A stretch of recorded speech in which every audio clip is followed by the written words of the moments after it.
Saya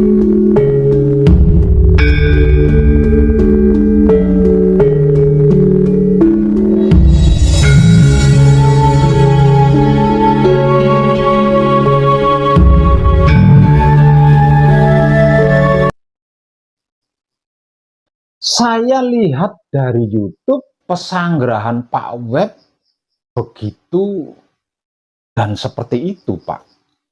Nanti kalau saya manekung atau gembleng, tidurnya saya bagaimana? Makannya bagaimana? Lawong tempat belajarnya begitu dan seperti itu.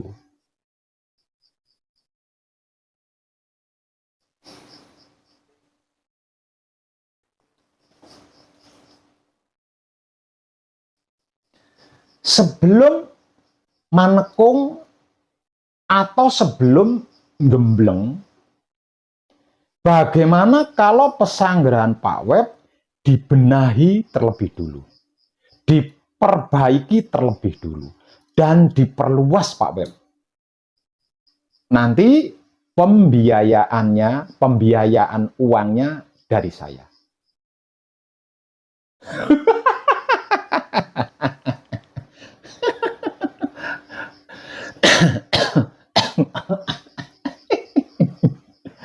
Edan tenan. Panjenengan itu mau mengkaji diri, mau belajar mati sak jroning urip, mau belajar mati di dalam hidup, apa mau liburan, refreshing, piknik, hiburan, dan bersenang-senang?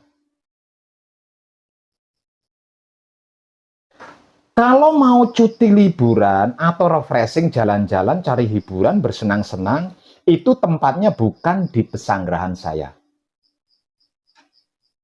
Karena pesanggerahan saya adalah tempat untuk mengkaji diri, bukan tempat untuk yang lain.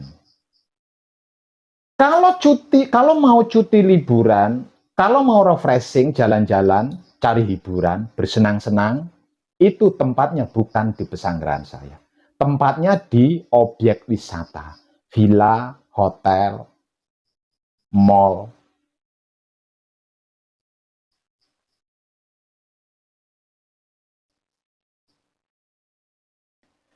Walaupun pesanggerahan saya menurut panjenengan seperti itu dan begitu, di pesanggerahan ini telah berhasil lahir ribuan manusia-manusia baru dengan kesadaran hidup yang baru.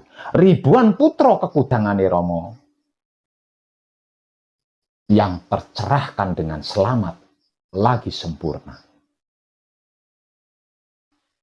Apa yang ada di pesanggerahan saya itu sudah lebih dari cukup bagi saya. Dan tiada habisnya saya mensyukurinya. Walaupun tempatnya sempit, fasilitasnya tidak seperti di villa, di hotel,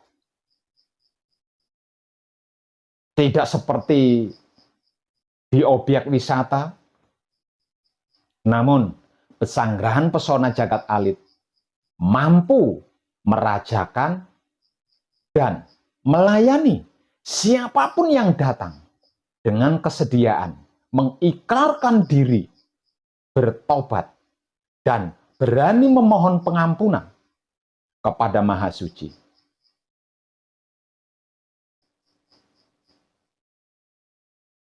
Maka, selama-lamanya dan selama-lamanya pesanggerahan pesona jagat alit akan melayani dan mengabdikan diri luar dalam dengan gratis,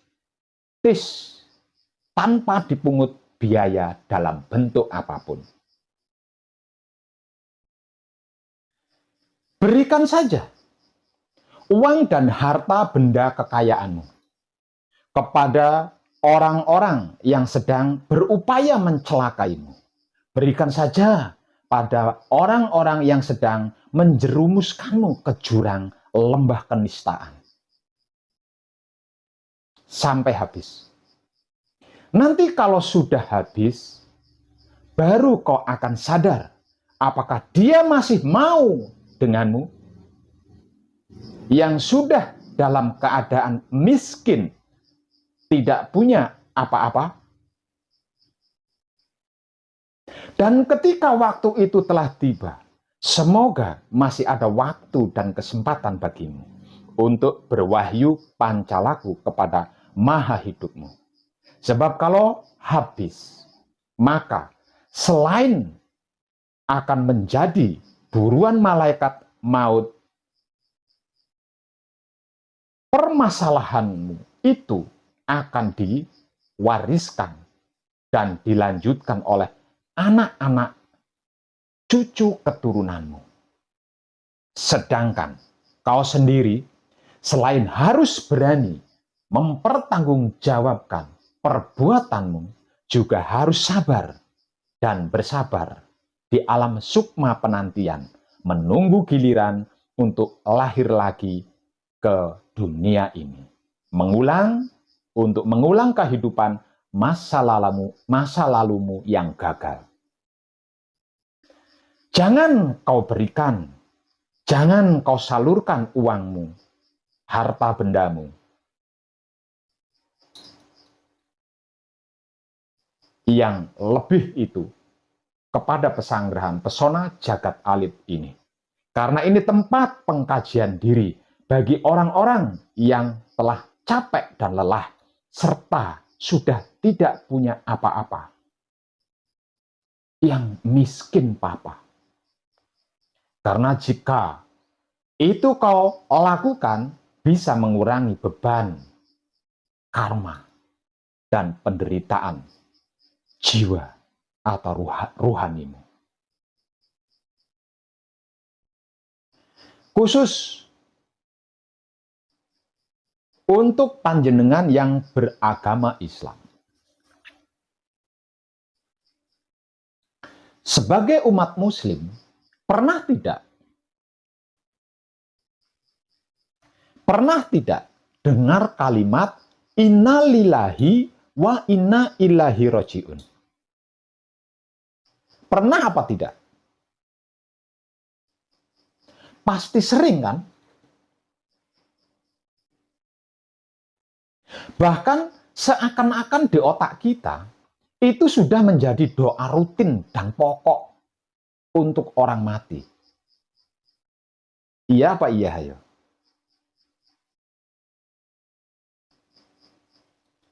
Karena sebab itu, setiap kali ada kabar orang Islam atau Muslim mati, spontanitas kalimat itu langsung terucap dari mulut kita. Bahkan tanpa sadar, langsung innalillahi wa inna ilaihi roji'un. Padahal kalimat itu tidak ada kaitannya dengan orang mati. Innalillahi, sesungguhnya kita berasal dari Allah. Wa inna ilaihi roji'un, dan kita akan kembali kepada Allah. Itu lebih kurang arti maksudnya dari kalimat innalillahi wa inna ilaihi roji'un atau raji'un. Kaitannya dengan orang mati di mana? Coba saya mau tahu.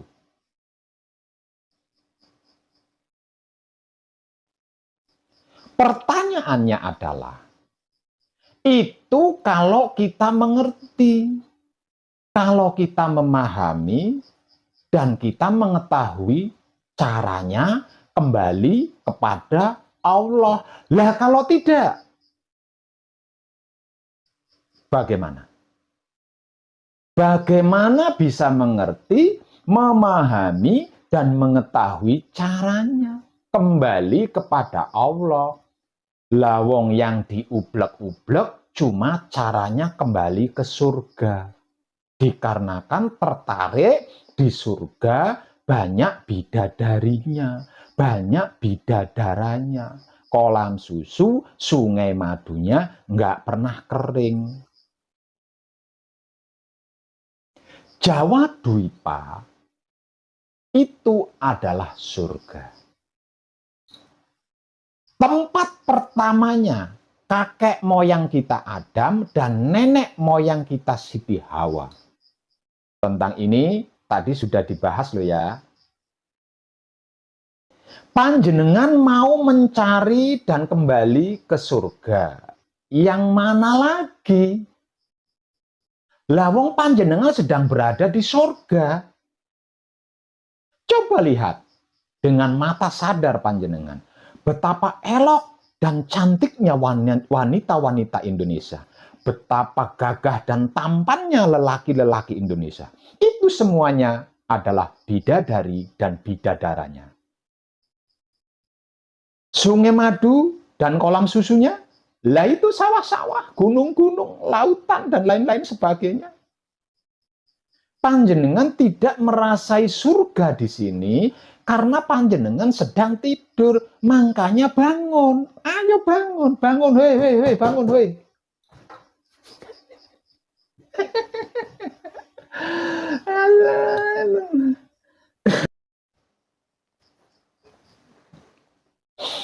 Sudah sampai di surga, sedang berada di surga, kok mencari-cari surga, ngelindur tah awake peno iku. Cepat bangun.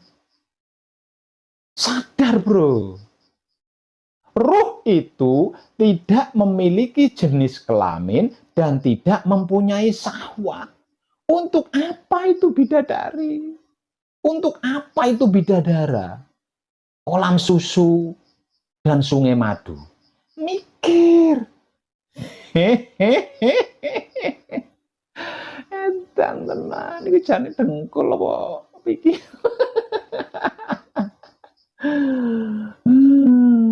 Kita lanjut. Jadi sebetulnya innalillahi wa inna ilaihi rajiun itu bukan doa untuk orang mati, melainkan doa untuk kita yang masih hidup, agar supaya kita bisa kembali kepada Allah ketika mati nanti, bukan di saat mati. Sekali lagi, kalimat itu untuk yang masih hidup, bukan untuk yang sudah mati atau sedang mati. Sadar. Sesadar-sadarnya bahwa kita berasal dari Allah dan akan kembali kepada Allah. Begono, bro.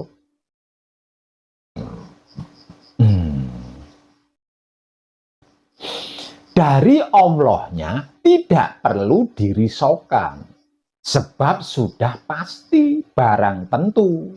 Semuanya, segalanya, dan seluruhnya itu sudah berasal dari Allah. Yang harus dikaji itu bagaimana caranya agar supaya kita bisa kembali kepada Allah. Tidak tersesat ke selain Allah. Tidak salah alamat, tidak meleset dari sasaran. Mau kembali kepada Allah panjenengan? Iya. Mau? Kalau iya, harus punya alatnya dulu. Harus tahu jalannya dulu. Dan harus mengerti serta memahami caranya. Iya begitu. Apa iya, ayo?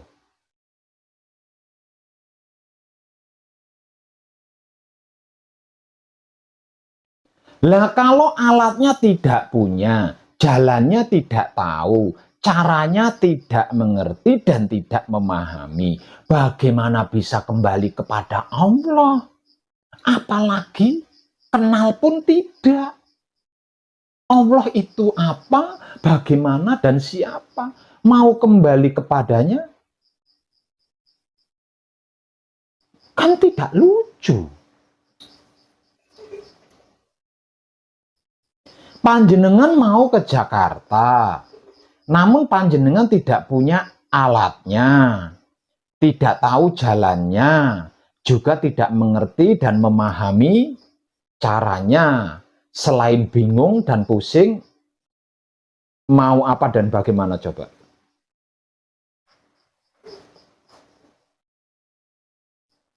Jadi, kalau begitu, bertemu Allah dulu supaya kenal Allah, apa mati dulu? Terus mengenal Allah. Supaya kenal Allah. Kemudian kembali hidup lagi ke dunia. Untuk mengkaji diri supaya tahu jalannya, punya alatnya, dan mengerti serta paham caranya. Iya, begitu Pak Web. Lah kalau bisa begitu, ya silakan. Mati dulu, terus pergi menemui Allah, terus berkenalan sama Allah. Setelah kenal, minta restu kepada Allah untuk kembali hidup lagi di dunia, guna mencari alatnya, menghafal jalannya, dan mempelajari caranya. Kalau bisa begitu, silakan. Itu bagus.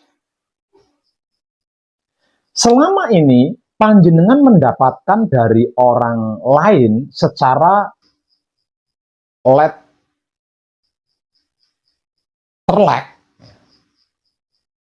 Mati dulu, baru bisa bertemu Allah. Iya tidak? Kalimat itu benar apa salah? Ayo. Kalimat ini bisa benar, juga bisa salah jawabannya. Bergantung pada yang bersangkutan mengerti dan memahami apa dan bagaimana arti maksudnya, serta mengetahui kemana arah tujuannya, apa tidak. Bagi orang yang belum mengerti dan memahami apa dan bagaimana arti maksudnya, serta belum mengetahui kemana arah tujuannya, kalimat mati dulu baru bisa bertemu Allah ini menjadi tidak benar.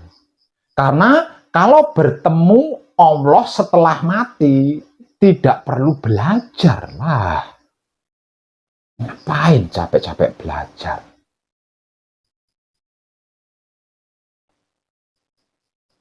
Karena tanpa belajar, tanpa agama, dan bla bla bla bla bla lainnya itu, kalau sudah mati ya pasti bertemu Allah. Namun bertemunya bukan untuk kembali pulang, melainkan mempertanggungjawabkan semua segala dan seluruh amal perbuatannya selama hidup di dunia.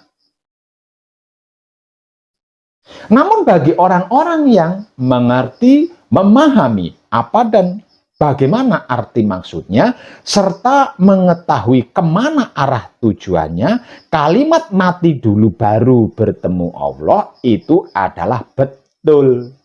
Mati dulu baru bisa berjumpa dengan Allah. Namun,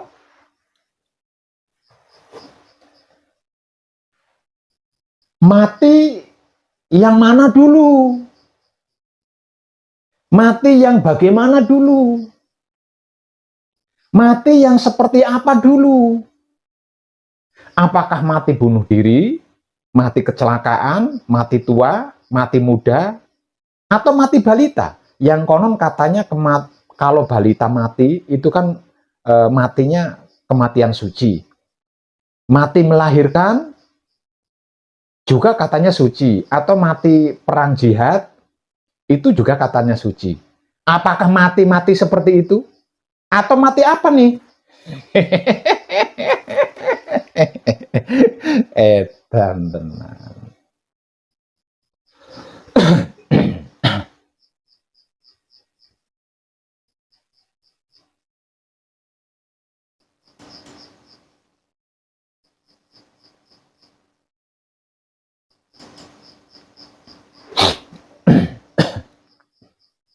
Nabi Muhammad Shallallahu Alaihi Wasallam berkata, "Mut anta qoblal mut." Artinya apa hayo?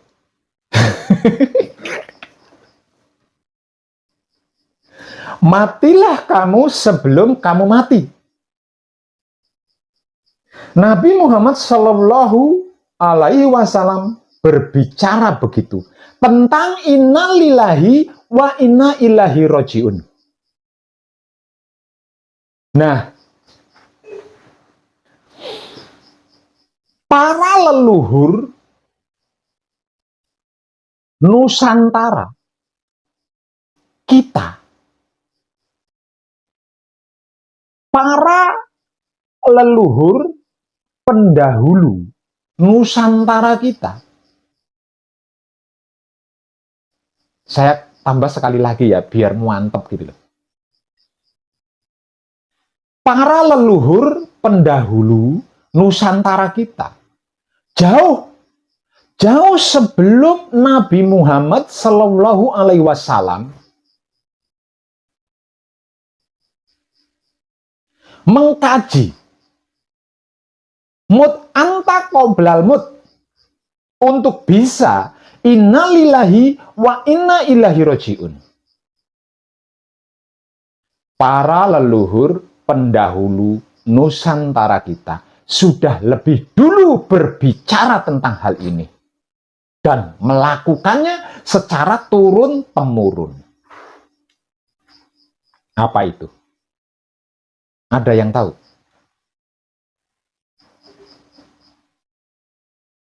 Lah itu mati sak jeroning urip agar supaya bisa bali maring asal usul sangkan paraning dumadi yang sering saya teriak-teriakan sampai ulat lehernya segede-gede gini nih.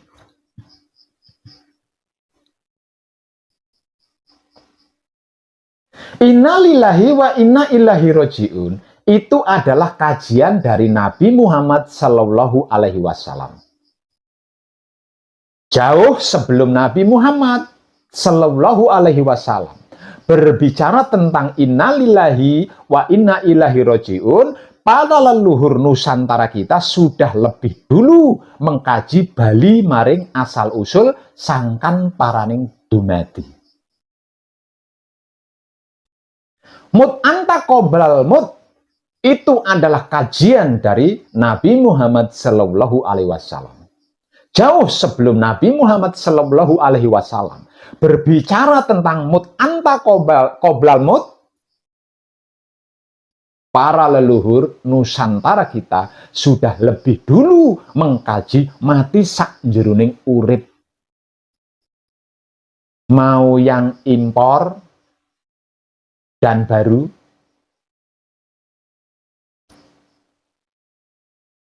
tidak suka yang lokal dan kuno, sebab karena gengsi.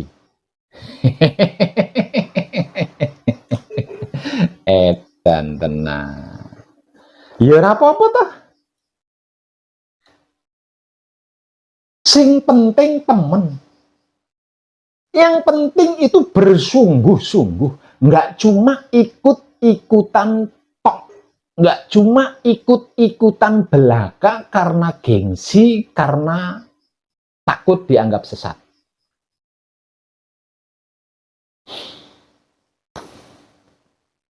Karena umat Muslim pada komunitas Islamnya, katanya Nabi Muhammad Shallallahu Alaihi Wasallam untuk bisa innalillahi wa inna ilaihi rojiun harus bisa mut anta qoblal mut. Camkan itu. Dan untuk Nusantara se-NKRI untuk bisa bali maring asal usul sangkan paraning dumadi,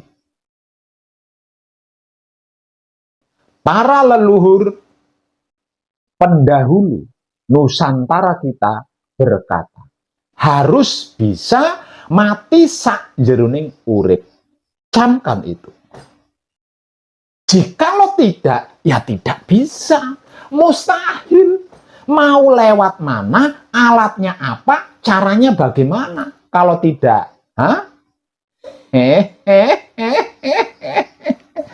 edan tenan. Namun, tetap waspada. Jangan gampang percaya dan tertarik dulu tentang hal ini. Agar supaya panjenengan tidak tertipu untuk yang kesekian kalinya. Simak dulu baik-baik video-video pencerahannya.